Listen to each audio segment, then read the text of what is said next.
जिसमें हम जीव बंदी हैं और एक एक शरीर, गुरु महाराज कहते हैं, एक एक जेल का सेल घर है, सेल घर।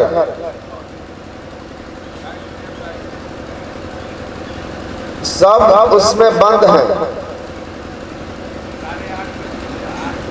और यम यातना सह रहे हैं। जम की इच्छा से यहाँ में रहेंगे। जब आपका इस शरीर की अवधि पूरी होगी, इस सेल से निकाल कर जम के दूसरे सेल में डाल दिए जाएंगे। जेल से बाहर नहीं जाएंगे। जेल के अंदर ही छोटे छोटे कमरे होते हैं जिनको सेल कहते हैं। तो मनुष्य शरीर थोड़ा सुविधा वाला सेल है, यहाँ से निकाल करके अच्छे कर्म नहीं किए हैं तो कीट पतंग आदि शरीर के सेल में आपको डाल दिया जाएगा। जेल के अंदर ही आपका जन्म मरण ट्रांसफर होता रहेगा।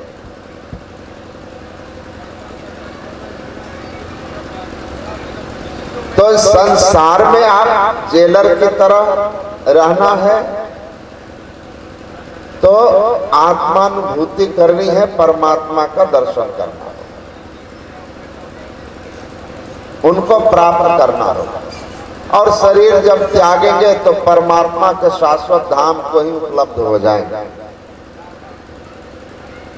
अब ही मिला सो तब ही मिलेगा। जीवन काल में ही उनको अनुभव करना है। तो देह त्याग के बाद भी हम उनको प्राप्त करेंगे। तो हम ईश्वर को पाए तो लोक में भी मुक्त होकर रहेंगे जब तक शरीर में रहेंगे। देह रहे संसार में जीव राम के पास, दादू कछु व्यापे नहीं काल जाल जम त्रास। और देह जब छोड़ेंगे तो माता सबरी की तरह उस धाम में जाएंगे जहां नहीं फिरे। तो ऋषि कहते हैं अगर उपलब्ध कर लिया उस परमात्मा को, प्रत्येक जीव में उपलब्ध कर लिया, प्रत्येक पदार्थ में उसको उपलब्ध कर लिया, मतलब वह परमात्मा जो प्रकृति के कण-कण को भर के प्रकृति से परे है, उसको अनुभव कर लिया, उसको जान लिया, तो अमरत्व की प्राप्ति हो गई। अब फिर इस संसार में आना का प्रयोजन समाप्त हो गया। कर्म बंधन से मुक्त हो गए, जिसके कारण हमें पुनर्जन्म लेना पड़ा।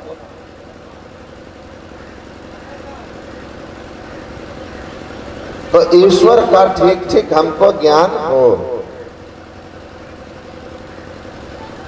तो ये पहले सिद्धांत में बता रहे हैं कि किस ईश्वर को जानना है। तो भूतेषु भूतेषु विचित्त धीरा, उस परमात्मा को जानना है जो सब जगह है, सब में व्यापक, सबते न्यारा, सब घट एक ही राम हो राम। उनको जानना है। कीट पतंग रहे परिपूर्ण, कहूं एक दिल न होत जुदा है। कहीं से खाली नहीं। परमाराध्य सदगुरु महाराज कहते हैं कि एक मौलवी साहब ने हमसे पूछा कि आप लोग मूर्ति को पूजते हैं। तो गुरु महाराज जी कहते हैं, मैंने कहा कि मूर्ति सहारा होता है, परमात्मा कहाँ नहीं है, खुदा कहाँ है। तो उसने कहा कि जर्रे जर्रे में। तो गुरु महाराज कहते हैं जब खुदा जर्रे जर्रे में है तो मूर्ति में नहीं है।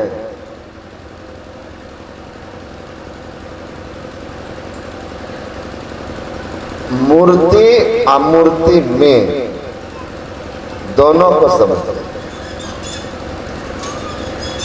फिर एक जगह कहते हैं, लोग कहते हैं आप पत्थर को पूजते हो, गुरु महाराज कहते हैं धातु या पत्थर की कोई पूजा नहीं करते, पूजा रूप की होती है। आपके घर में कितना भी महंगा जेवर हो, आप उसको नहीं पूजोगे, लेकिन पत्थर का बना एक छोटी सी कोई मूर्ति हो तो आप उसको प्रणाम करें।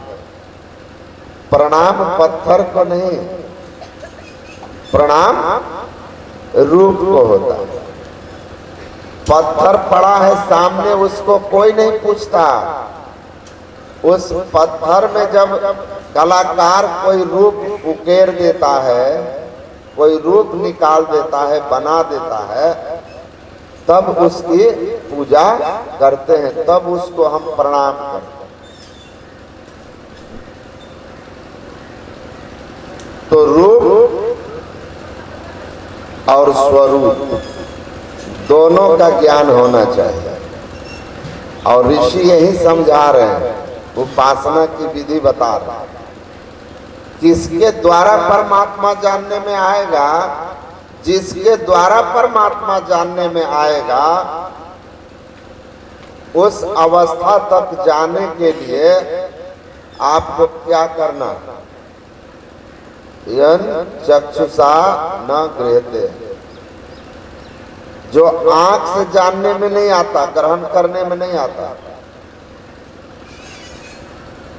जिसके शक्ति से आंख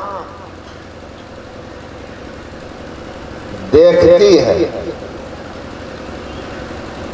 यन मनसा न मनुते, ये न हुर मनुमत। मन जिसके बारे में चिंतन नहीं कर सकता, लेकिन जिसकी शक्ति से मन में चिंतन करना, मन चिंतन करता है। ये माइक जो है ना, अपने नहीं बोलता, इसमें शक्ति नहीं है कि ये मेरी आवाज को फैला सके। इसके अंदर में बिजली है, इलेक्ट्रिसिटी है। उस इलेक्ट्रिसिटी के कारण ये माइक हमारी आवाज को दूर तक ले जाएगा। पर इलेक्ट्रिसिटी नजर नहीं आती। ऋषि ने कहा जो कान से सुनने में नहीं आता, लेकिन जिसकी शक्ति से कान सुनता है, जो आंख से देखने में नहीं आता पर जिसकी शक्ति से आंख देखती है, जिसका मन मनन नहीं कर सकता, लेकिन जिसकी शक्ति से मन में मनन करने की क्षमता है, उसको उसके द्वारा परमात्मा जानने में आते हैं। वास्तव में वही ब्रह्म है।